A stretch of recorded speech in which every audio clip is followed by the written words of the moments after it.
একজন হুজুর বলছে যে নবীর সিলসিলা যদি জারি থাকতো তাহলে আমাদের পীর সাহেব আগামী দিনের নবী হতেন। আল্লাহর কসম তিনি বক্তব্য রাখতে রাখতে বলছেন। আপনি ভাবতে পারেন এগুলো? এদের আকীদা মানহাজ কেমন? এক শ্রেণীর মানুষ, তাদের মাথায় এয়ারপোর্ট গোবর ভরা আছে, তারা এদের পিছন পিছন ঘুরছে, খুব পিছন পিছন ঘুরছে এদের। সাবধান, কিয়ামতের দিনের একচ্ছত্র মালিকানার দায়িত্ব কে? কে? আল্লাহ সুবহানাহু ওয়া তাআলা। কিয়ামত এটা মুখে বলি, কিয়ামত কেমন হবে জানেন তো? জানেন? চুপচাপ মেরে বসুন, 1 মিনিট যেমন নীরবতা পালন করে তেমন করে বসুন। আপনাকে কিয়ামতটা আমি দেখাচ্ছি স্বচক্ষে। যদি বলছেন এখনো তো হয়নি, আমি একদম আমাকে হওয়ার মতো আপনাকে দেখাচ্ছি। তুরস্কের মাটিতে কিছুদিন আগে একটা ভূমিকম্প হয়েছিল। এই ভূমিকম্পটা হয়েছে এইভাবে কাঁপতে কাঁপতে, বিজ্ঞানীরা বলছে যে মাটি থেকে 8000 ফুট নিচেই মূল ভূমিকম্পটার উৎপত্তি। 8000 ফুট নিচে। এটা আমি আনন্দবাজার পত্রিকা প্রত্যেকদিন পড়ি, ওই পেপার থেকে পড়ে বলছি যে মাটি থেকে 8000 ফুট নিচে মূল ভূমিকম্পটার উৎপত্তি। তার ফলে পৃথিবীর জমিনটা এইভাবে কাঁপতে কাঁপতে অজস্র বিল্ডিং বালাখানাগুলি ছটছট করে ভেঙে পড়ে গেল। কত মানুষ, কত শিশু, কত গৃহপালিত পশু নিঃস্ব হয়ে গেল। ভাঙা স্তূপের ভিতরে তারা আটকা পড়ে গেল। কত মানুষ তারা মারা গেল। মারা গেল না? মারা গেল। আল্লাহু আকবার। বিজ্ঞানীদের একটা মতামত, এর নিচে একটা প্লেট, এই প্লেট সরে যাওয়ার ফলে, এর নিচে একটা স্তরে প্লেট, এই প্লেট সরে যাওয়ার ফলে পৃথিবীর জমিন এইভাবে কাঁপতে কাঁপতে কাঁপতে কাঁপতে ভূমিকম্প শুরু হয়। এটা বৈজ্ঞানিকদের মতামত। যাই হোক, এটা পৃথিবীর ভূমিকম্প। কিয়ামতের দিনের ভূমিকম্প কেমন? আল্লাহ তাআলা বলছেন ইযা যুলজিলাতিল আরদু যুলজালাহা ওয়া আখরাজাতিল আরদু আসকালাহা। কিয়ামতের দিবসের ভূমিকম্প মারাত্মক ভূমিকম্প, এমন ভূমিকম্প আল্লাহ তাআলা বলছেন ওয়া আখরাজাতিল আরদু আসকালাহা, মাটির তলার জিনিসগুলো উপরে তুলে দেওয়া হবে। সুবহানাল্লাহ। আপনি ভাবতে পারছেন? ঢালাই মেশিন দেখেছেন? বালি সিমেন্ট পাথর দিয়ে যেমন এইরকম ভাবে উপরের মাল নিচে, নিচের মাল উপরে। কিয়ামতের দিনের ভূমিকম্প দৃশ্য ঠিক এরকম। কেমন হবে কিয়ামতের দিন? আল্লাহ তাআলা বলছেন ইয়া আইয়ুহান নাসু তাকু রাব্বাকুম ইন্না যালজালাতাস সাআতি শাইউন আযীম। আল্লাহ তাআলা বলছেন মানুষ, তোমরা তোমাদের প্রতিপালককে ভয় করো। নিশ্চয়ই কিয়ামতের দিবসের ভয়াবহতা বড় কঠিন। কেমন ভয়াবহতা? আল্লাহ তাআলা বলছেন ইয়াওমা তারাউনাহা তাযহালু কুল্লু মুরজিআতিন আম্মা আরজাআত ওয়া তাযাউ কুল্লু যাতি হামলিন হামলাহা ওয়া তারান নাসা সুকারা ওয়া মা হুম বিসুকারা ওয়ালাকিন্না আযাবাল্লাহি শাদীদ। একটা প্রশ্ন আপনাকে মাঝখানে করে রাখছি, উত্তর আপনাকে দিতে হবে না। একটা কথা আজকে থেকে শিখে যান, পুরুষের থেকে নারীর ধৈর্য এবং সহ্য ক্ষমতা সব থেকে বেশি। চিকিৎসা বিজ্ঞানীরা বলছেন যে নারী নরমালে বাচ্চা দিতে গিয়ে যে কষ্টটা সহ্য করে, এই কষ্ট যদি কোনো পুরুষের হতো তাহলে শতকরায় 80% পুরুষ এক পর্যায়ে শেষ মারা যেত। এটা নারীর পক্ষে সম্ভব। আমি যদি এখন এই লোকটাকে একটা ঘুষি মারি এইভাবে, আমার ঘুষির ওজন যদি 50 ডিগ্রি সেলসিয়াস পর্যন্ত যদি হয় তাহলে এই লোকটা বাঁচবে। আমার ঘুষির ওজন যদি 52-53 ডিগ্রি সেলসিয়াস হয়ে যায় তাহলে এক পর্যায়ে মারা যাবে। চিকিৎসা বিজ্ঞানীরা বলছেন পুরুষ মানুষ 50 ডিগ্রি পর্যন্ত ক্ষমতা সহ্য করতে পারে, কিন্তু একজন নারী 56 ডিগ্রি ক্ষমতা পর্যন্ত সহ্য করতে পারে। 56 সহ্য করতে পারে। বাচ্চা হওয়ার যে কষ্টটা, এটা 56 ডিগ্রি সেলসিয়াস। এটা যদি কোনো পুরুষের হতো পুরুষ মারা যেত। বাস্তব সব থেকে ধৈর্য সহ্য ক্ষমতা বেশি। আল্লাহ তাআলা বলছেন কিয়ামতের দিনে ইয়াওমা তারাউনাহা তাযহালু কুল্লু মুরজিআতিন আম্মা আরজাআত ওয়া তাযাউ কুল্লু যাতি হামলিন হামলাহা। একটা বাচ্চা মায়ের লজ্জাস্থান দিয়ে পড়ে যাবে নিচেতে, মা বুঝতে পারবে না যে বাচ্চাটা কিভাবে বার হলো। সুবহানাল্লাহ। এর নাম কিয়ামতের মাঠ। 2, দুগ্ধদানকারিণী মাকে দেখতে পাওয়া যাবে, তার বাচ্চাকে সেদিন মা দুধ পান করাতে ভুলে যাবে। 3, মানুষগুলিকে দেখতে পাওয়া যাবে সব মদ পান করেছে, মাতালের মতো করে ঘুরছে। আল্লাহ বলছেন ওয়া মা হুম বিসুকারা, একজনও তারা মদ পান করেনি। ওয়ালাকিন্না আযাবাল্লাহি শাদীদ, শুধু আমার কঠিন আযাবের ভয়ে তারা থরথর করে কাঁপছে কিয়ামতের মাঠে। এর নাম কিয়ামতের মাঠ। আল্লাহ তাআলা বলছেন মালিক ইয়াউমিদ্দিন, এই দিনের মালিক হচ্ছে কে? কে? আল্লাহ। তারপরে বলছেন ইয়াকা না'বুদু, আল্লাহ বলছেন আমরা তারপরে বলি ইয়াকা না'বুদু, তোমারই ইবাদত করি, ওয়া ইয়াকা নাস্তাঈন, তোমারই কাছে সাহায্য চাই। ইবাদত কার জন্য? আল্লাহ। সাহায্য আল্লাহর কাছে চাইতে হবে। আল্লাহ ছাড়া কারো কাছে সাহায্য চাওয়া যাবে না। আমি শিক্ষা দেওয়ার জন্য অনেক কথা বলি যাতে মানুষ বুঝতে পারে। এক, মুম্বাই হাজি আলিতে যারা গেছেন তারা খুব ভালো জানেন, গেছেন কেউ? অনেকজনাই গেছেন। মুম্বাই হাজি আলিতে ঢুকলেই আল্লাহর কসম আমি নিজে দেখে এসেছি 3-4 বার, এখনো ভিডিও করা আছে আমার, দেখতে পারেন সোশ্যাল মিডিয়াতে ঘেটে। মুম্বাই হাজি আলি মাজারে ঢুকলেই সেজদা দেওয়ার পরে সেজদা থেকে উঠে একজনা দেখছি বড় ঝাঁটা নিয়ে মাথাতে এরকম করে দিচ্ছে। এই কেউ দেখেছেন এটা? সত্যি বলছি তো না মিথ্যা? সত্যি তো? সত্যি। বড় এরকম ঝাঁটা নিয়ে একটা লোকের মাথাতে যে সেজদা দিচ্ছে তার মাথা এরকম করে মারছে। বলছি আপনাকে হাজি আলিতে ঢুকছি, আমি তো এমনি যাইনি, আমি গেছি ওখান থেকে বক্তব্য রেডি করতে যে জাতিকে কি বার্তা দেওয়া যায়, আর গোপনে গোপনে ক্যামেরা করছি সব। আর আমি যাচ্ছি আর কিছু বাঙালি বলছে এই তো সেই মাল, বলছে ঠিক এইভাবে এই তো সেই মাল আমাদের হুজুরদের ব্যাপারে বলে। আমি কি করছি, বুঝকে ঝামেলা করতে পারে। আমি আমার মতো করে সেফটি নিয়ে নিজে নিজে ঢুকেছি, ঢুকে সব দৃশ্য আমার রেকর্ডিং করে নিয়ে চলে এসেছি। দেখছি যাওয়ার সময় মোটামুটি 200-250 ফকির হবে রাস্তাতে থালা নিয়ে বসে আছে। লা ইলাহা ইল্লাল্লাহ, मुझे कुछ दीजिए बाबू, बाबू हालात बहुत खराब है बाबू, कुछ मेहरबानी करिए बाबू, दीजिए, ভিক চাইছি। আমিও 2-5 জনকে দিলাম 2-5 টাকা, যাই হোক। তা আমি লক্ষ্য করছি এখানে হয় কি, একটা লোক দেখলাম 4 চাকা গাড়ি নিয়ে চাপলো, এলো, হাতে সোনার ব্রেসলেট, আর খুব ধনী লোক দেখে মনে হচ্ছে। ওর পিছন পিছন ধরলাম যে এ কি করে দেখি, দামি গাড়িতে এসেছে। ও গিয়ে দেখছি প্রথমেই চাদরটা চড়িয়ে দিল, তারপরে দেখলাম ঠাকা ঠাক সেজদা মেরে দিল। সেজদা মেরে দেওয়ার পরে খুব কাঁদছে লোকটা, বলছে, চোখ দিয়ে পানি পড়ছে, বলছে বাবা ব্যবসাতে 20 কোটি টাকা লস, কিছু একটা ব্যবস্থা করে দাও বাবা, আর কোনো উপায় নাই।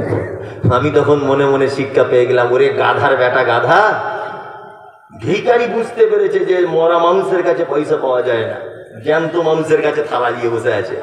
আর তুই এত বড় গাধার বেটা, তুই মরা মানুষের কাছে টাকা চাইতে যাচ্ছিস? তোর মাথা থেকে গোবর ভরা আছে? এই এরকম ঘটনা আছে না? নেই? আছে। আপনাদের মুর্শিদাবাদে তো পীরের ঠেলাতে ঘুম হয় না। ওই আপনি যান একটা হাজারদুয়ারি ওই এলাকাতে, শুধু ঘরে ঘরে পীর আছে না, অ্যাভেলেবল, সেজদা দিচ্ছে মানুষ।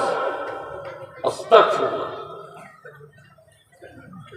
আল্লাহ ছাড়া কারো কাছে চাওয়া যাবে না, এর স্বীকৃত আপনি নিজে দিয়েছেন। ইয়াকা না'বুদু ওয়া ইয়াকা নাস্তাঈন, ইবাদত শুধু তোমার জন্য করি আর সাহায্য শুধু তোমার কাছেই চাই।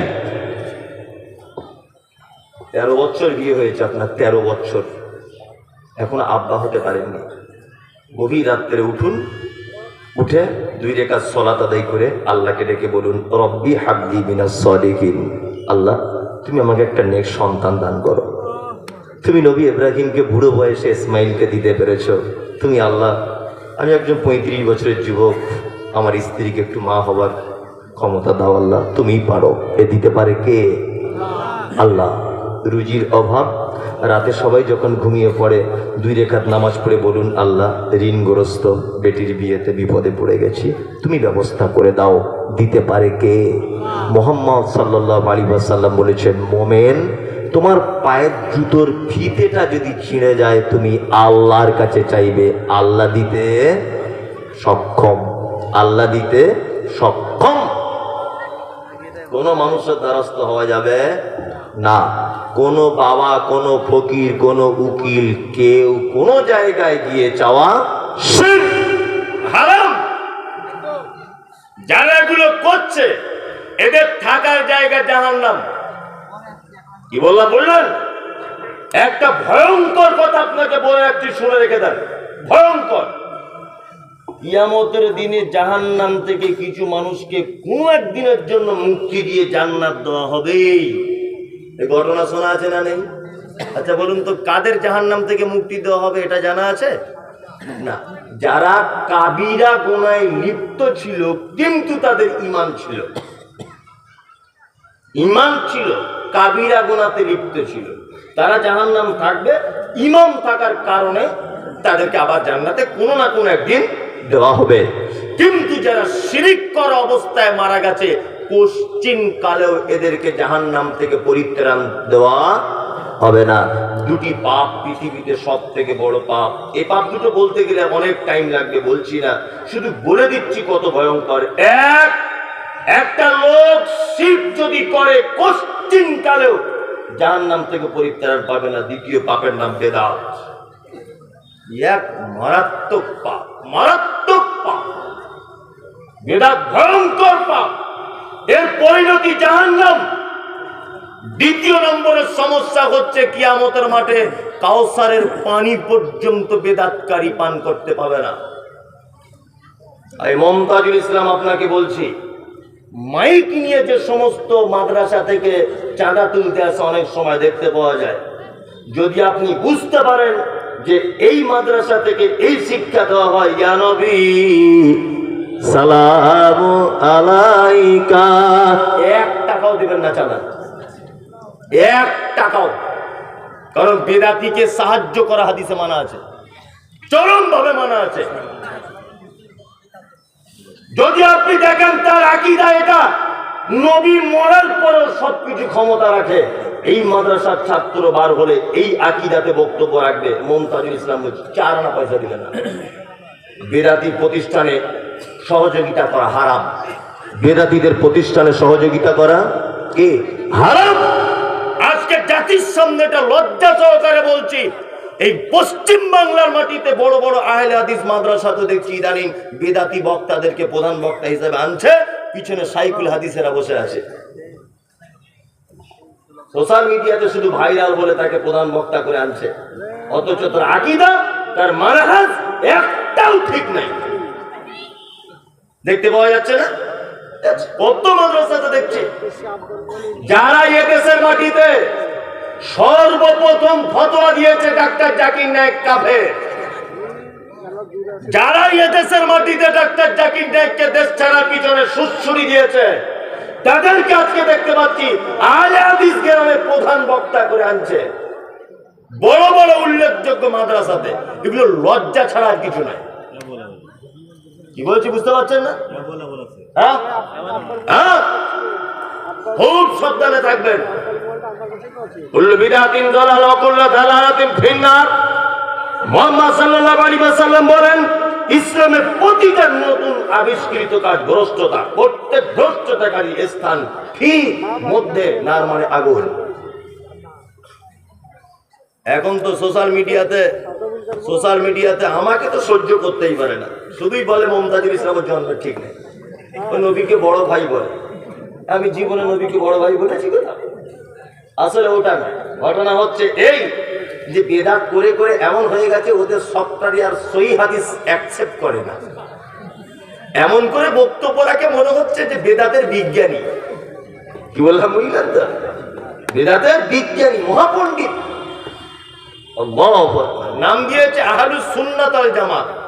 বিয়াদব, আহলুস সুন্নাত ওয়াল জামাত এই নাম দেওয়ার পরেও তুমি এখনো দাঁড়িয়ে কিয়াম করো। এই আহলুস সুন্নাত ওয়াল জামাত এইটা বলার পরেও তুমি এখনো পর্যন্ত বলো যে মেয়েদের মসজিদে নামাজ পড়া হারাম। তুমি এখন এই ফতোয়া দাও, এই নামের আগে মুফতি টাইটেল দাও। বলছে 30 বছর বুখারী পড়াচ্ছি। তুমি 30 বছর বুখারীতে এখনো রাফুল ইয়াদাইন হাদিস খুঁজে পাও না। কিছুদিন আগে আপনাদের মুর্শিদাবাদের এক গোপাল ভাঁড় বড় পাগড়ি রেখে বক্তব্য রাখে, বয়স্ক, খুব হুজুর, বড় হুজুর।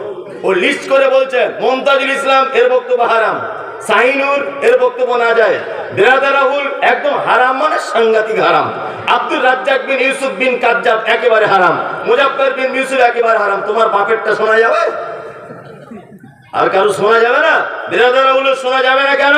না ও মাদ্রাসায় পড়েনি তাই। বিরাদার রাহুল মাদ্রাসায় পড়েনি, ঠিক আছে, এ কথা সত্য, আমি মেনেই নিলাম সে মাদ্রাসায় পড়েনি, সে জেনারেল শিক্ষিত একটা ছেলে। তোমার হুজুর এখনো 30 বছর বোখারি পড়িয়ে জোরে আমিন বলার হাদিস পায় না। তোমার হুজুর মুফতি সাহেব 30 বছর বোখারি পড়ানোর পরে পায়ে পা এইভাবে লাগাতে হবে হাদিস খুঁজে পায় না। তোমার হুজুর 30 বছর বক্তব্য তোমার পড়া রাফলিয়া দেয়নি, হাদিস খুঁজে পায় না। হ্যাঁ, তোমার হুজুরের থেকে বিরাদার রাহুলের মর্যাদা অনেক বেশি, কারণ সে জেনারেল শিক্ষিত ছেলে হয়েও সঠিক দিনটা বুঝতে পেরেছে এবং জাতির সামনে প্রকাশ করছে। তোমার থেকে অনেক দাম আছে।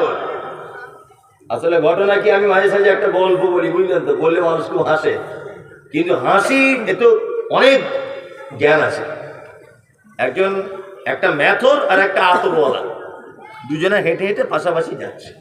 আতরওয়ালা আতর ফেরি করে বিক্রি করে মসজিদে মসজিদে, আর মেথর লোকের ঘরে পায়খানা পরিষ্কার করে।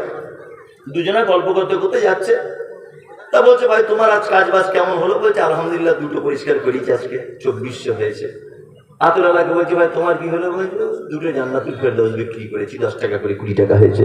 গল্প করছে আর কি, তোমার কটা ছেলে মেয়ে, এরকম গল্প করছে। তা আতরওয়ালাটা বলছে, এতক্ষণ যখন গল্প করতে করতে এলাম, তাহলে একটু আতর ওর গায়ে লাগিয়ে দিই।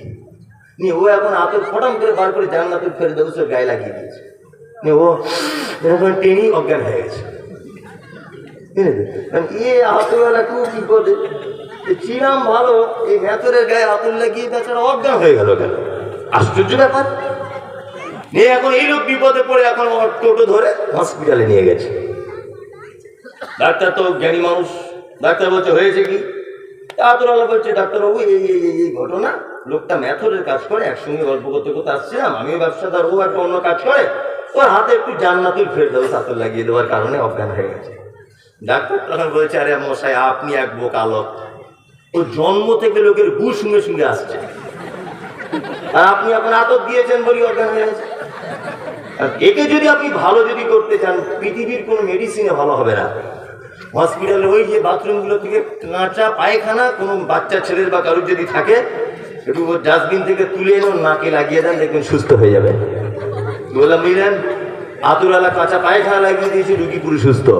তার মানে এক শ্রেণীর হুজুর তারা বেদাত করতে করতে করতে করতে এমন একটা পর্যায়ে চলে গেছে যে মক্কাতে হজ করতে গিয়েছে, বেদাত খুঁজে পায় না বলে হোটেল ভাড়া করে দেখছি, বলছে, ইয়া নবী সালাম আলাইকা। মনে মনে বলছি, তুই এটা বাইরে কর, তোর পাছার চামড়া তুলে দিবে, বাইরে করে দেখ। এই দেখেছেন সোশ্যাল মিডিয়াতে, ও হজ করতে গিয়ে ওখানে বেদাত খুঁজে পাচ্ছে না, তো বেদাত খুঁজে পাচ্ছে না, বেদাত করে করে অভ্যাস তো, বিড়ি সিগারেট খায় যেমন নেশা, তো বেদাতের নেশা আছে, ওইখানে গিয়ে হোটেল ভাড়া করে গিয়ে আমি সালাম আলাইকুম। আল্লাহু আকবার। আল্লাহ তুমি জাতিকে হেফাজত করো, আমিন। ইয়াকা নাবুদু, ইবাদত কার জন্য? আল্লাহর জন্য। সাহায্য কার কাছে? আল্লাহর কাছে। আল্লাহ ছাড়া কারো কাছে সাহায্য চাওয়া শিরক। কি বললাম বুঝলেন? শিরক। ইহদিনাস সিরাতাল মুস্তাকিম, আল্লাহ তুমি আমাকে সহজ পথ দেখাও। সিরাতাল্লাযিনা আনআমতা আলাইহিম, এগুলোর ব্যাখ্যা করতে পারছি না টাইম শর্ট বলে। সিরাতাল্লাযিনা আনআমতা আলাইহিম, আল্লাহ তুমি তাদের পথ দেখাও, তুমি যাদের উপরে পুরস্কারিত করেছো। গায়রিল মাগযুব আলাইহিম ওয়ালাদ-দাল্লিন, আমিন। আল্লাহ ওদের পথ আমাদেরকে দেখো, যাদের উপরে তুমি রেগে আছো, যাদের উপরে তুমি অখুশি, যারা গুমরাহির পথে আছে, আল্লাহ তুমি তাদের পথ থেকে আমাদেরকে রেহাই করো। তারপরে সবাই কি বলি? আমিন। বলি না? বলি।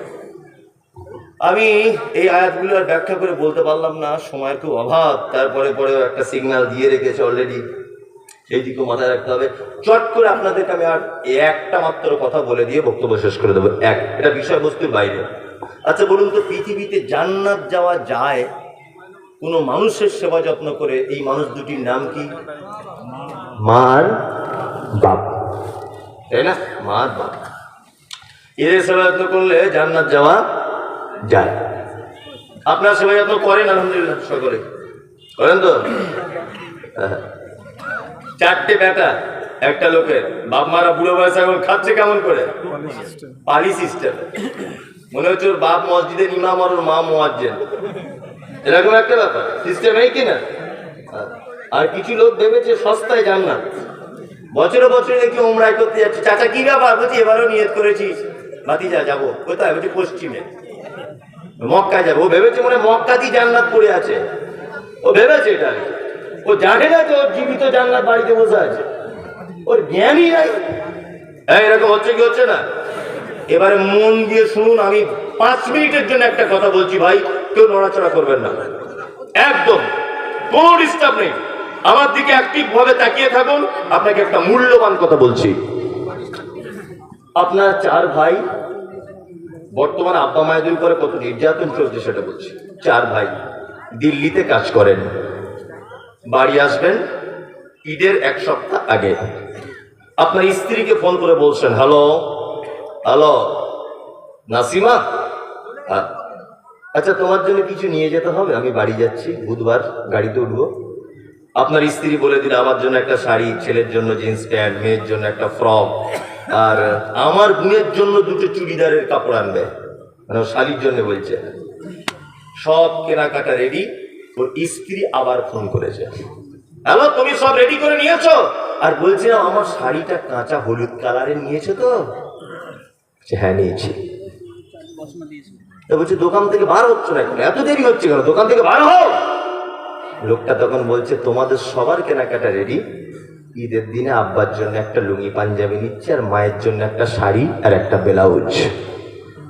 ওর স্ত্রী তখন বলছে কেন প্রত্যেক বছরে তুমি কেন তোমার আব্বা আমাকে শাড়ি জামা কাপড় দিতে যাবে? তোমার 3টে ভাই তোমার বোনেরা দেখতে পায় না, তুমি কেন দিতে যাবে? বাড়ি চলে এসো। ও বইয়ের কথা শুনে বাড়ি চলে এসেছে। 4 ভাইয়ের একই অবস্থা। কথাটা ভালো করে শুনুন, গায়ের লোম খারাপ হয়ে যাবে। যদি না হয় তাহলে ভাববো আপনার ইমানে কাজ করছে না। ঈদের দিনে মসজিদে তাকবীর হচ্ছে সকালে, আল্লাহু আকবার আল্লাহু আকবার, লা ইলাহা ইল্লাল্লাহ, আল্লাহু আকবার আল্লাহু আকবার, ওয়ালিল্লাহিল হামদ। হয় না ঈদের দিনে? হচ্ছে। সবাই নতুন জামা কাপড় পরে ঈদগাহে চলে গেল। তোমার মায়ের বয়স 85 বছর। তোমার মা তোমাদের 2তলা বাড়িতে উঠতে পারে না বলে 4 ভাই মিলে পরামর্শ করে ছোট ভাইয়ের সিঁড়ির তলাতে একটা মশারি টাঙিয়ে তোমার মাকে রেখে দিয়েছে। তোমার মা উঠতে পারে না বিছানা থেকে। আর তোমার আব্বা 90 বছরের বয়স্ক পুরুষ। তোমার মা মশারিটা তুলে দিয়ে বলছে, আব্দুল্লাহর আব্বা, ভাগো, তুমি নামাজ পড়তে যাবে না? বলছে নামাজ পড়তে তো যেতে মন করে, কি পড়ে যাব, কি করি বা কলটা টেনে গোসল করব, পারছি না।